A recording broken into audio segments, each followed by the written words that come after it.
ఒక పథకం ప్రకారం వాళ్ళపైన ఒత్తిడి చేసి తీసుకొచ్చి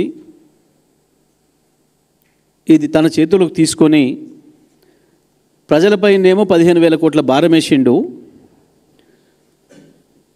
తను ఒక 1,000 కోట్ల రూపాయల లాభం పొందిండు. ఇవాళ హైదరాబాద్ ప్రజలకి ఆ మాత్రం కూడా రేపు ఆ మెట్రో అందుబాటులో లేకుండా చేసే కుట్ర చేసిండు. మనం చూస్తున్నాం ప్రభుత్వ రంగ సంస్థలు నడుపుతుంటే ఎట్లా ఉంటుందో, ఇబ్బందులు ఏమొస్తాయో. చాలా స్పష్టంగా దీని వెనకాల 1,000 కోట్ల రూపాయల చేతులు మారినట్లుగా మాకు సమాచారం ఉంది. దీని మీద ఇంకొక కుట్ర కూడా జరుగుతూ ఉంది. మరొక దందా మొదలుపెట్టిండు.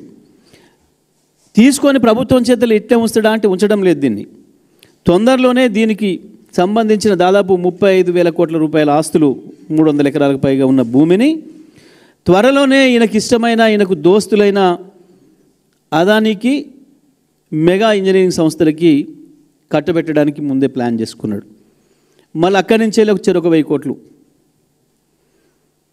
అక్కడి నుంచి చెరొక 1,000 కోట్లు దండుకోవడానికి ఒక పెద్ద పక్కా ప్రణాళిక ప్రకారం ఒక మాస్టర్ మైండ్తోని చేసిన దుర్మార్గమైన కుట్ర ఇది.